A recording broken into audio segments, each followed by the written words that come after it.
Hi everyone and welcome back to my channel, and we're moving on with the defence witnesses in the Casey Anthony trial, and we are finally on to the one and only Mr. Roy Kronk. So, during the summer of 2008 he was a meter reader for Orange County and had only been doing that job since May of that year, and he explains he would read water meters. So on the 11th of August 2008 was when he was reading meters, and Roy is asked what he remembers particularly about that date. So first of all he says they found a dead rattlesnake, and is then asked again the same question if anything else happened, and he says nothing really.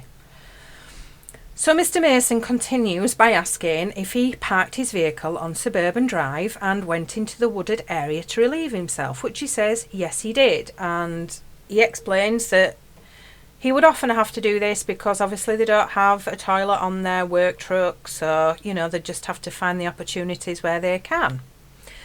So prior to this day he was aware of the search for Kaylee, but says he wasn't watching media constantly about it. So when he was on Suburban Drive on the 11th of August, he wasn't really aware of where the Anthony's home was. So now he is asked again if anything unusual happened to him while he was relieving himself on Suburban Drive, to which again he says no. I mean, obviously something happened, Roy.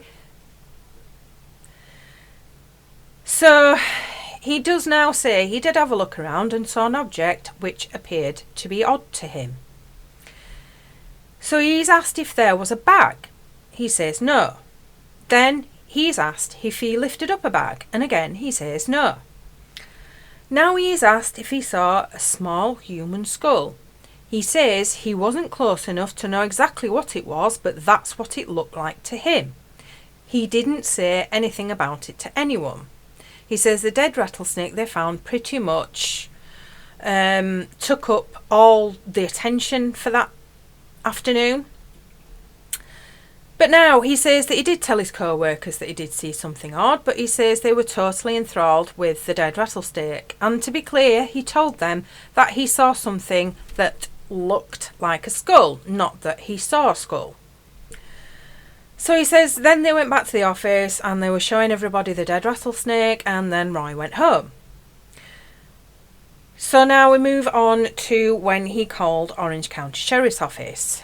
He called them, told them what he had seen, but he was told to call the crime line. He says nobody got back to him after that call. He didn't tell them it was close to the Anthony's residence. So on the 13th of August he called Orange County again, as an officer said they would meet him at Suburban Drive, which two officers did. Roy didn't take them into the woods, nor did the officers ask where it was either. All he did was point in the area of where he had seen it. So Roy is asked if he called 911 on the 11th of August, to which he says no. He called the non-emergency line. He told them he was a meter reader with the Orange County Sheriff's Office, and he also told them that his route included the Anthony's home. So, he says he didn't know how close the Anthony's home was, but obviously he did. But he says he didn't know on that day. I think he did, to be honest. He also mentioned Kaylee on that phone call. He told them he saw something white, a grey bag and a fallen tree. He told them to the best of his ability what he saw. He says he was about 30 feet away and didn't get any closer. So it turns out he did actually call law enforcement on the 12th of August, which he said he hadn't. He told them that he had to relieve himself, and he saw behind a tree a grey vinyl bag. He says it's like a pool cover that looks suspicious, and that he didn't touch anything. He also said there was a fallen tree that looked like someone had tried to cut it, and there was a white board hanging across the tree. So Roy is then asked if he told them that there was something round and white underneath it, to which he says he doesn't remember. Now the defence show a map that Roy had drawn for law enforcement, and then he points out with the blue dot where he saw what he saw. So when he was in that area on the 11th, he didn't smell anything peculiar, and again he says he didn't lift a bag. He is asked if he said to one of the deputies that came that the bag looked like it had bones in it, and again he says no, he didn't say that. Mr. Mason then asks him if he was aware of a reward being offered for Kaylee being found, to which he says he believes so. Ding, ding, ding. And he knew how much it was for. He also knew of all the media trucks and people that were around the Anthony's home. So Roy did try to show his co-workers where he'd seen what looked like a skull, but they were too busy with the dead snake. So now they play the first call that Roy made to the police. And in between it, on either side, there's a swamp. And if you're heading back out towards the main road on the left-hand side, in an area, I noticed something that looked white, and there was like a gray bag down in there. He reports seeing a grey bag and something that's white. He doesn't know the place where the Anthonys live and calls it Good Home Road. Even the dispatchers having, trouble trying to figure out where he's describe him.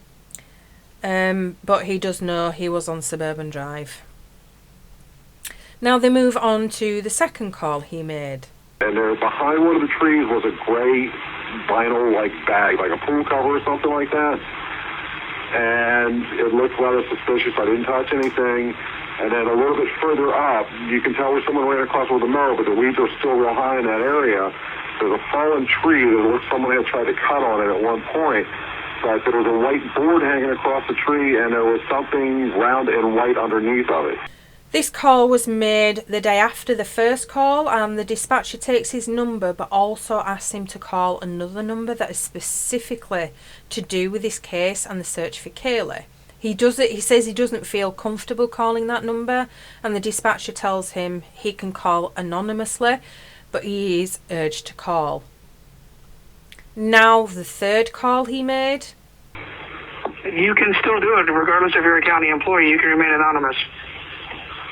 Not if they find a freaking body. Yeah, sir, you can still remain anonymous if they do find a corpse. Okay, because we definitely need you to contact the number because all information is... And in this call, he knows the name of the school and he's asking about law enforcement going out there to meet him. So, on the 11th of August, he and his co-worker did have a conversation about whether the wooded area on Suburban Drive would be the type of place to hide a body. Apparently they'd spoke about looking in there beforehand and then had an argument about whose idea it was first. I mean, oh, Roy. He explains that when he said he looked down and saw what he thought could be a skull, he meant that it was from a distance. Okay, so when he met the deputies, he said Deputy Kane went to have a look.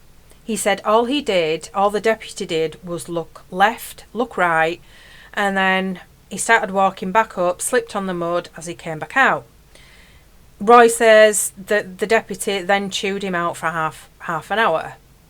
According to his statement, the deputy was 6 foot away from where Roy saw the object. So now Roy is saying that he was 99.99% sure it was a skull, but under oath he told them he was 100% sure it was a skull. So Roy went on the Good Morning America show in January and he was paid $15,000, although he is saying it was for a picture of a snake. Roy is asked if he called his son in November of 2008 and told him that he was soon to be famous. I mean, he says no to this obviously, but he more than likely did. From the phone calls he made until Kaylee's remains were found, Roy didn't follow it up, he just let it go.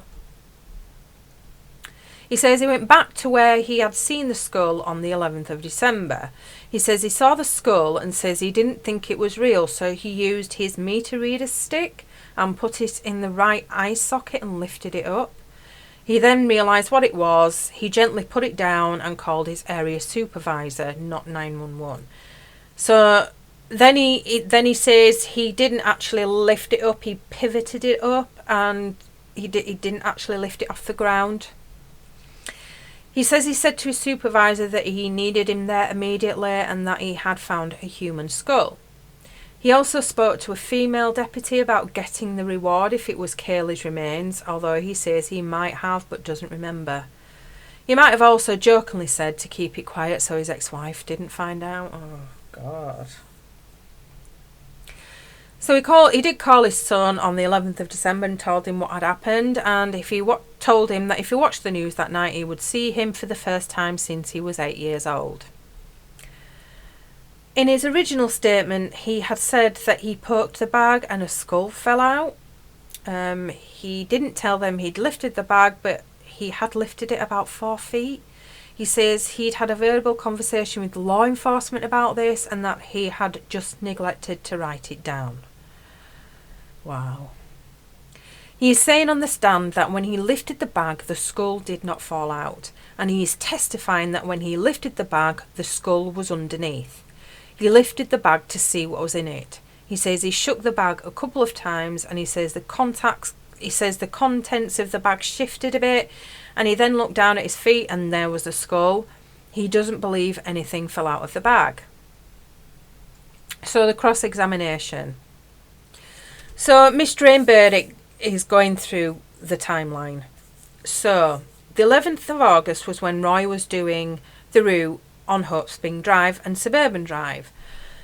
When later in the afternoon another co-worker with a trainee came to help him finish his route, because he explains because at that time of year it is extremely hot in Orlando, so they help each other out to be able to get done and get home out of the sun.